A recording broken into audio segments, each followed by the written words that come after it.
किसी ने पीछे से उसके कंधे पर जोर से थपकी मारी और वो घबरा कर उठी। पीछे देखा तो कोई नहीं था। 1986 की ये घटना है।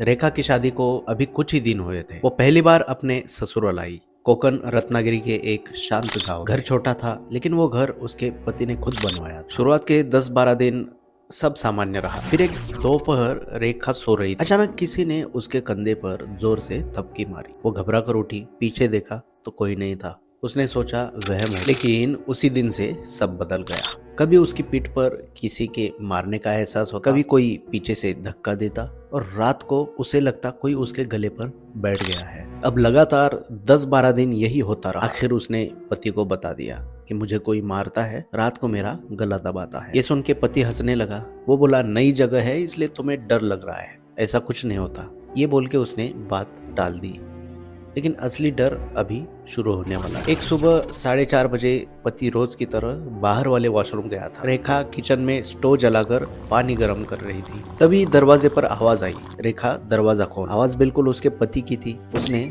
दरवाजा खोल दिया और बाहर पानी का बर्तन रख दिया, लेकिन कोई अंदर नहीं आया। कुछ मिनट बाद वो बाहर देखने गई और वही जम गई। उसका पति रास्ते से घर की तरफ आता हुआ दिखाई दिया। उसने पति से पूछा, आपने अभी आवाज दी थी ना? पति बोला, मैं तो अभी बाहर से आया हूँ, मैंने तो आवाज नहीं दी।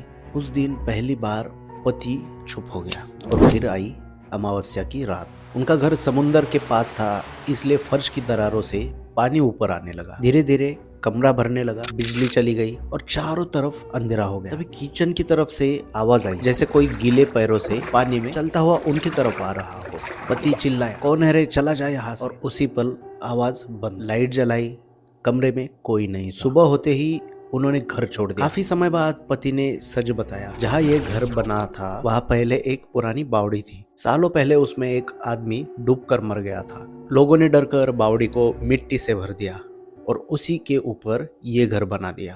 तब रेखा को समझ आया, जो उसे मारता था, जो उसके पति की आवाज में बुलाता था, वो इंसान नहीं था। शायद वो आज भी उसी घर में रहता हो। गाइस, आपका क्या ओपिनियन है रेखा के इस इंसिडेंट के बारे में? कमेंट करके ज़रूर बताइए।